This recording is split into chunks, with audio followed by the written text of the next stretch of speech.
ताहयात नहली कलदम। Supreme court ने article 62(1)F के तहत ताहयात नहली का फैसला ख़त्म कर दिया। अदालत ने 6 के तनासुब से फैसला सुनाया। चीफ जस्टिस काजी फाइज ईसा ने फैसला जारी किया। अदालत ने ताहयात नहली वाला समीउल्लाह बलोच केस का फैसला ओवर रूल कर दिया। फैसले ने कहा कि इलेक्शन एक्ट के तहत नहली 5 साल के लिए होगी। अदालती डिक्लेरेशन के जरिए 62(1)F की तशरीह इसको दोबारा लिखने के मुतरादिफ है, जिसे याया अफरीदी का अक्सरियती फैसले से इख्तिलाफ।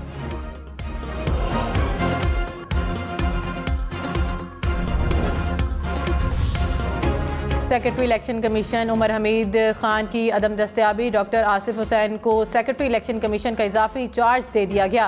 नोटिफिकेशन जारी। आसिफ हुसैन इलेक्शन कमीशन में स्पेशल सेक्रेटरी 1 तैनात थे। उमर हमीद की अदम मौजूदगी में फराइज अंजाम देंगे।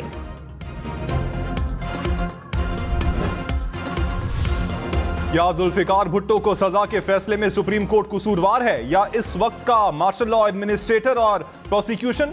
चीफ जस्टिस काजी फाइज ईसा के सदारती रेफरेंस की समात में रिमार्क्स। कहा, अदालत उस वक्त एक शख्स की इज्जत और तारीख की दुरुस्तगी देख रही है।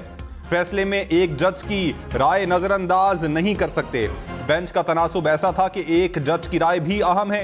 एक जज के अक्सरियती वोट से एक शख्स को फांसी दी गई। इस केस में एक जज का इंटरव्यू है। समात फरवरी के तीसरे हफ्ते तक मुलतवी।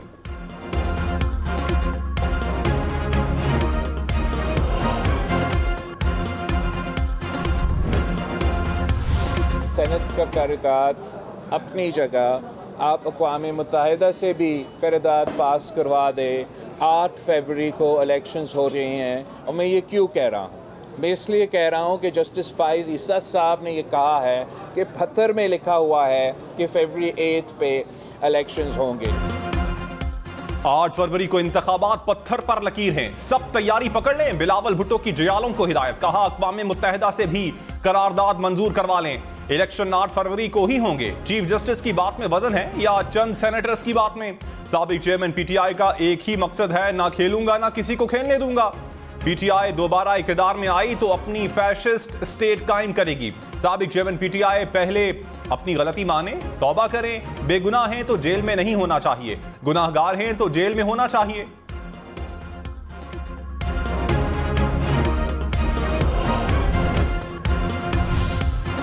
साबिक वजीर आजम नवाज शरीफ को इलेक्शन लड़ने की इजाजत मिलेगी या नहीं? NA 130 लाहौर से कागजात मंजूर होने के खिलाफ फैसला महफूज।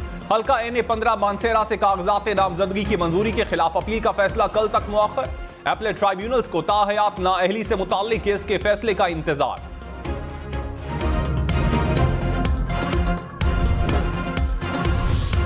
चौधरी परवेज इलाही और अहलिया के चकवाल से कागजात नामजदगी मुस्तरद। ट्राइब्यूनल ने रिटर्निंग ऑफिसर का फैसला बरकरार रखा। शहबाज शरीफ को कराची से इलेक्शन लड़ने की इजाजत मिल गई। अख्तर मेंगल भी 3 हलकों से इलेक्शन लड़ने के लिए अहल करार। जमाल रईसानी NA 264 से नाअहल करार। स्पीकर खैबर पख्तूनख्वा असम्बली मुश्ताक गनी के कागजात नामजदगी मंजूर।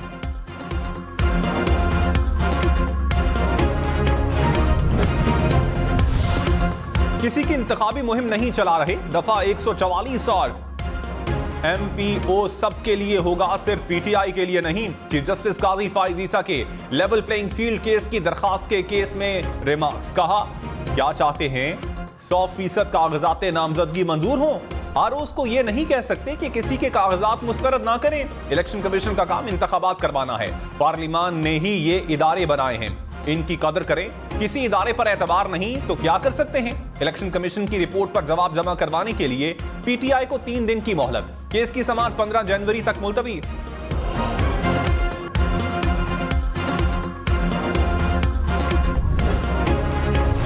और लेवल प्लेइंग फील्ड केस की समाअत में बल्ले के निशान का तस्करा। स्पीकर सुप्रीम कोर्ट ने दरखास्त गुजार हामिद खान को बुला लिया। PTI वकील ने कहा, केस आज ही सुना जाए। चीफ जस्टिस काजी फाइज ईसा ने कहा, हामिद खान कहां हैं? उन्हें बुलाएं। कमरे अदालत आने की जहमत नहीं करेंगे तो हम क्या करें? केस भी लगवाना है और अदालत भी नहीं आना। हामिद खान अदालत में पेश हुए। चीफ जस्टिस ने कहा, दरखास्त पर कमेटी का इशू है तो इसके सामने मामला जाएगा। आज नहीं तो 2 दिन बाद सुन लेंगे।